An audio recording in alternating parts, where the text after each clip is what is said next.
Zen millionaire Ken Honda says there are 7 different personality types when it comes to money. Which one are you?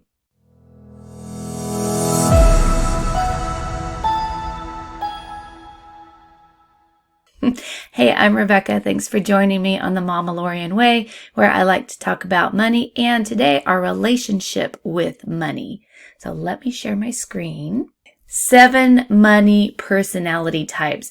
These were distilled down by Zen millionaire, multimillionaire, and author Ken Honda. He wrote this book, Happy Money, The Japanese Art of Making Peace with Your Money. He takes the approach that we should be happy when we receive money, which is kind of easy sometimes for the most of us, and happy when we spend it, which is sometimes really easy for us and sometimes not really easy for us. So happy on receiving, happy on giving, and making peace with how we view money and our interaction with it. In his work, he's distilled 7 different personality types when it comes to our relationship with money. And I'm going to go through them and add a little bit, because what I noticed in each of them, there's a specific relationship these personality types have with the feeling of abundance or scarcity. So I added that in there.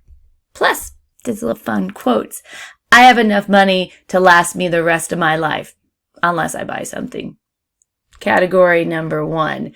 The compulsive saver. These people, and just as a caveat, there's a lot of crossover between these types. So you may see a little bit of yourself in each of them or in a couple of them. But number 1, compulsive saver. Saves, with it not even an end goal in sight, like spending money for college or a house or a car. It's just they compulsively are almost hoarding their money. They see money as security. If they have more money around them, they feel more secure. If their bank account is probably a certain amount, and when it gets to be a certain amount, it needs to be another certain amount because the goalposts will keep changing. They are frugal and budget aware, and they're bargain shoppers. They are scared probably of themselves making any irrational purchases. The pitfall is they may save a whole lot of money, and you'll hear about people dying when they have been living in, a house that needed repairs or driving an old car, and all of a sudden their heirs found out that this person had like $400,000 in the bank. Like, why didn't you spend it on yourself? That's a pitfall of never enjoying the money that they've saved. These are my little things. Advice. Give to charity. When you give to charity, your money is going somewhere to a good cause. So it feels a little bit different than spending, and it gives you a sense of more joy than if you spend it on yourself. Gratitude. And their abundance work it's a mantra of there is enough. Like, there is enough in the world. There is an unlimited supply of money. You don't have to pack your surroundings with it just to feel secure, because there will be more. There will be more. Someone stole all my credit cards, but I won't be reporting it. The thief spends less than my wife did. Leads us to number 2, the compulsive spender. They often make unnecessary purchases. You've seen, like the greeting cards of like, oh, I felt bad and then I went shopping. These are people who shop to make them feel better.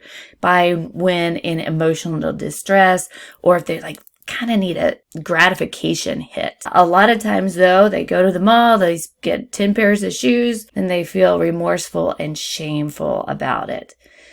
Pitfalls, obviously, they can spend so much they fall into debt and even into bankruptcy, and also start to become secretive and hidey about their spending. They may end up with a lot of debt that they're just not telling anybody. Advice, and you're going to see this just repeats.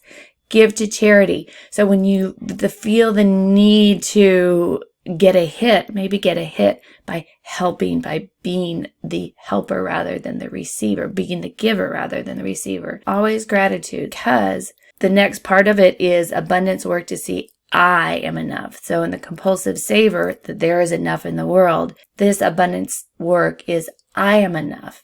I don't need to put more on me. I am enough. I am enough. Business is the art of extracting money from another man's pocket without resorting to violence.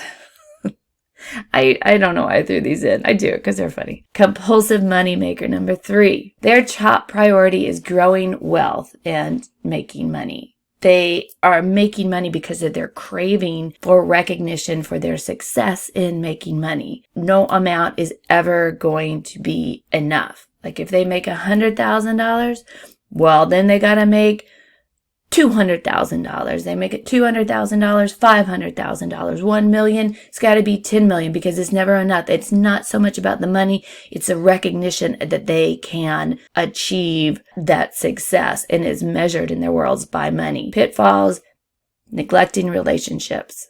Too much into the getting the money and the success and the recognition that it's all about them. My advice, always give some to charity.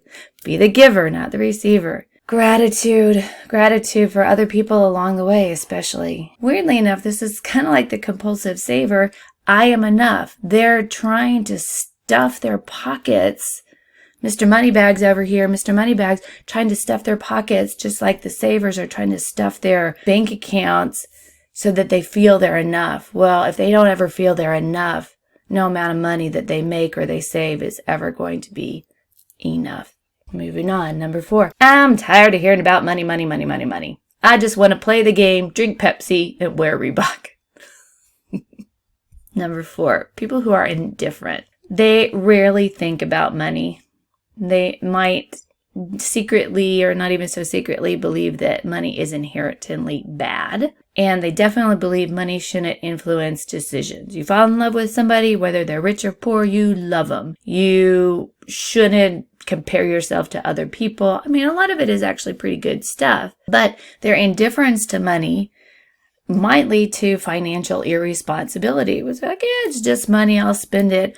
Or they may be indifferent to your money. So if they go out to eat dinner with you, they don't have a problem saying, you know what, I'll just Venmo you, and then they never get around to it. My advice, it's always to give. It's always to give, because then you can see, and their abundance work is a little bit different. Money is energy and an exchange of value. That's different than money is a source of status. It's a source of material wealth. Money is simply energy and an exchange of value. And it's the value part I think they're missing in being kind of indifferent. I'm skeptical they really are. If you don't exchange money, you're not valuing whatever product, service that you're receiving and or giving for it. And also gratitude.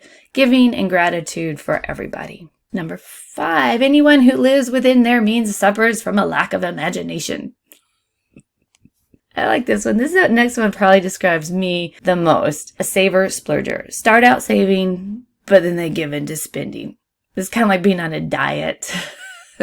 Like being on a diet, and then you're like, God, I've got to have that cake, right? Smart with money. So these are smarter with money, but they may regret purchases after saving a lot. Pitfalls, get exhausted from pendulum swings. You're like, oh, I've got enough to make me safe, make me secure, like the saver. But then it's like, oh, I gotta get something. And then you go, oh, I shouldn't have done that. Advice, give to charity. Tithing is one of the best ways to understand that money is a flowing both ways. And when you give, when they say it's better to give than to receive, it feels better. It feels really good to give. And if you get to charity, it's people, animals, charities that need it for the earth. Abundance work, so it's twofold. I am enough, and there is enough. They're dealing with, when I say we're dealing with both sides of the scarcity abundance. I'm enough. I am deserving of something. And there's enough, and there's enough value. So I am valued. I am valued, and there's enough value to go around. Gratitude. Grateful for what you have. Grateful for what you can give. There's a very easy way to return from a casino with a small fortune. Go there with a large one.